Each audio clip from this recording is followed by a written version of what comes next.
मैं सिर्फ ये चाहूंगी कि मैं सवाल को रिफ्रेस कर दूं। आपने कहा कि बिलावल भुट्टो साहब कामयाब हो जाएंगे या नहीं। मेरा ख्याल है कि सवाल ये अगर होता कि क्या मुख्तदिर कुव्वतें आईनी अदालतें बनाने में कामयाब हो जाएंगी, तो मेरा ख्याल है यह ज्यादा मौजूद था, और बिल्कुल हो जाएंगी। इसके बारे में पेशेंट गोई बहुत से लोग ऑलरेडी कर चुके हैं। अब आते हैं बिलावल भुट्टो साहब के हवाले से।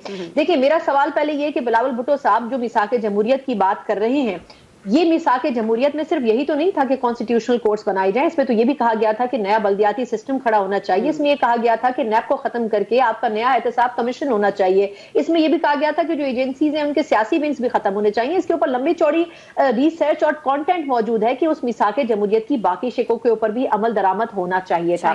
लेकिन अगर वो इस वक्त कॉन्स्टिट्यूशनल कोर्ट्स की बात करें तो इसका मतलब यह है कि इस वक्त डिमांड कॉन्स्टिट्यूशनल कोर्ट्स की आ रही है। अब मेरा सवाल यह है कि कॉन्स्टिट्यूशनल कोर्ट्स के ऊपर हुकूमत और पीपल्स पार्टी कन्विंस क्यों है? वो क्यों मौलाना साहब को या पाकिस्तान तहरीक इंसाफ को कन्विंस करके ये बात कायल करना चाहते हैं कि कॉन्स्टिट्यूशनल कोर्ट जरूरी है? उसकी वजह यह है कि आप मखसूस नशिस्तों के फैसले की तरफ जाएं तो ऑब्वियसली उस हवाले से अदलिया से जो फैसले आते हैं वो एक्सेप्टेबल नहीं है। आप इलेक्शन एक्ट में अमेंडमेंट्स की बात करें, उस हवाले से जो फैसले आते हैं वो आपको एक्सेप्टेबल नहीं है। नैब में जो तरामीम की गई कवानीन में, जब वो रिवर्स होती हैं कुछ वक्त पहले, तो वो आपको एक्सेप्टेबल नहीं है। उसके बाद प्रैक्टिस एंड प्रोसीजर एक्ट बनता है, फिर उसको अमेंड कर दिया जाता है, जजेस वो एक्सेप्ट नहीं कर रहे, आपको ये चीज एक्सेप्टेबल नहीं है। तो आप बजाहिर ये एक अम्ब्रेला अपने लिए बना रहे हैं कि अगर तो आपने ऐसे किसी लीगल इशू के लिए जाना है, आपने अदलिया को ये सिर्फ बावर कराना है कि आप आइन की तशरीह कर सकते हैं, आइन कोलैबोरेट कर सकते हैं, तश्कील नहीं दे सकते हैं। तो आई थिंक ये जो सिनेरियो बन रहा है, इसमें सिवाय एक दूसरे से कोलाइड करने के और कोई पोजीशन वजह नहीं है।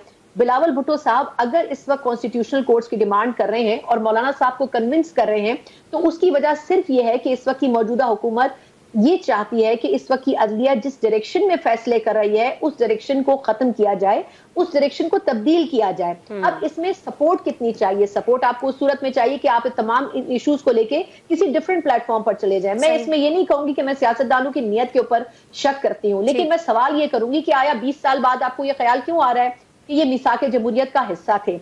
तो आई थिंक कॉन्स्टिट्यूशनल कोर्ट्स बननी है, जरूर बननी है, लेकिन इसमें बिलावल साहब का क्रेडिट नहीं है। अब आपके सवाल का जो पहला हिस्सा जो मोहसिन नकवी साहब के हवाले से था, मोहसिन नकवी साहब बजाहिर कन्विंस करने की इतनी पोजीशन में नहीं थे, क्योंकि अगर आप JUIFA की पॉलिटिक्स समझें तो वो PTI के ऊपर कभी भी 100% ट्रस्ट नहीं करते थे। लेकिन जब मौलाना साहब को इनडायरेक्टली ये मैसेज गया कि मौलाना साहब एक टेलीफोन से भी कन्विंस हो जाते हैं, और जब वो टेलीफोन उनको गए, उसके बाद मौलाना साहब ने ये स्टैंड आउट किया कि अगर पॉलिटिक्स करनी है तो फिर इन टेलीफोन्स के प्रेशर से और इन मसाइल से निकल के पार्लिमानी सियासत की तरफ आना होगा, और ये बताना पड़ेगा कि अगर वो अपोजिशन में खड़े हैं तो वो वाकई अपोजिशन में खड़े हैं, जो कि कभी भी JUIFA की तर्ज सियासत नहीं रही थी। तो मेरा ख्याल है कि इस वक्त JUIFA जो सियासत कर रही है वो वाकई सही मायनों में अपनी पॉलिटिकल एक्टिविज्म दिखाने की कोशिश कर रही है। और मौलाना साहब ये समझ लें कि उनके हाथ से आते आते वापस निकल गए।